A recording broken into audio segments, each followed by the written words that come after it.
So we wanted to do something fun and playful. I mean, it's just like the rest of our brand. It's understated. We use all lowercase for everything, so we're not snobby or pretentious or in any way, shape, or form. That's why we all have easy drinking beers. We don't go for anything big or crazy. We've got the slingshot, which is kind of part of our logo and branding. We got the slingshot in the back pocket of the logo, right? So, and then it just pops. It'll do, I hope, really well on the bars and make it look really nice. Yeah, that's beautiful. Super happy about these. Been waiting for them forever. It's a pretty sexy setup. Yeah. Really, really happy with it. No, you can't lick it. So this is a hot leaf. Well, a hot bud.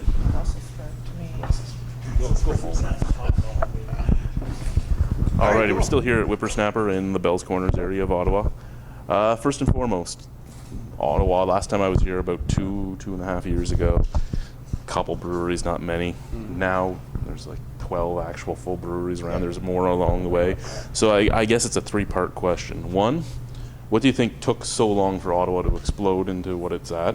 Two, what do you think made it explode to the way it was? And three, what do you think the future is for the Ottawa beer market?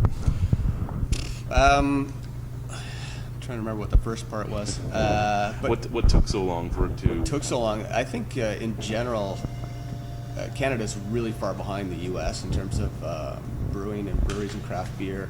Probably about 15 years, I'd say. BC is a little bit closer, Quebec's a little bit closer. I'd say a lot of the heavy regulations and the fact that it's a really closed market for sales. The fact that we can sell only in the LCBO or at the beer store, which is extremely prohibitive for small craft brewers to get into. So avenues for sales has been really slow, and then the appetite for it, it's slowly changing, but it's coming along, and people are starting to discover what craft beer tastes like.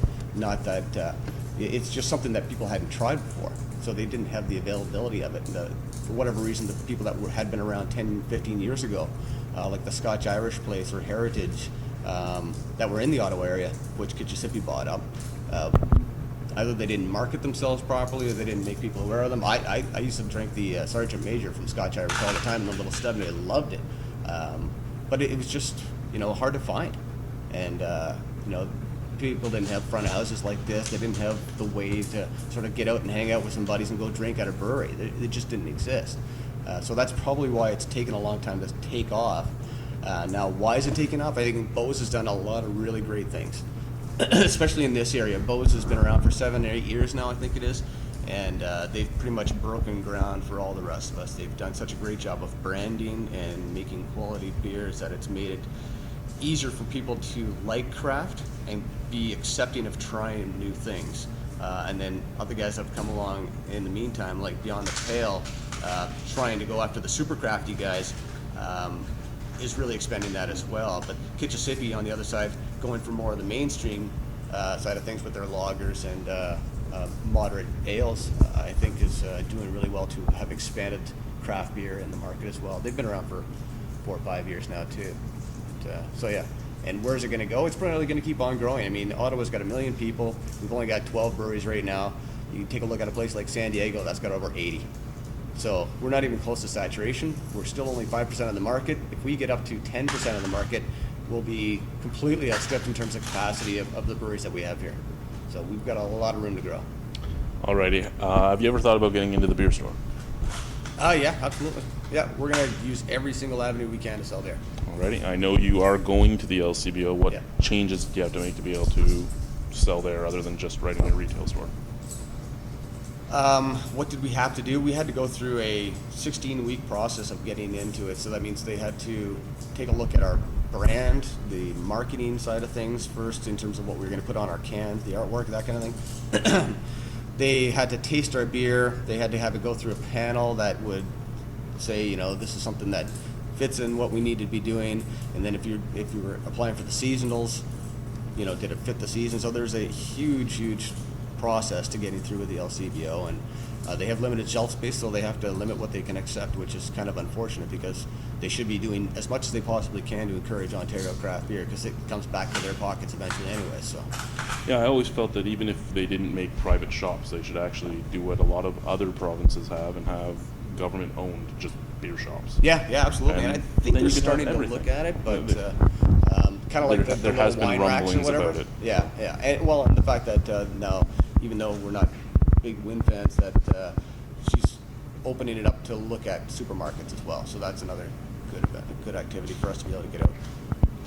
Because I mean, you go to the U.S., you can go down to any supermarket, any grocery store, and pick up any one of your favorite 100 craft beers. You know, it's a shame. that Oh, can't we do the right same around here. 20 minutes away from my door is a store that has 1,800 beers to Buffalo? select from. Amherst. Okay, yeah.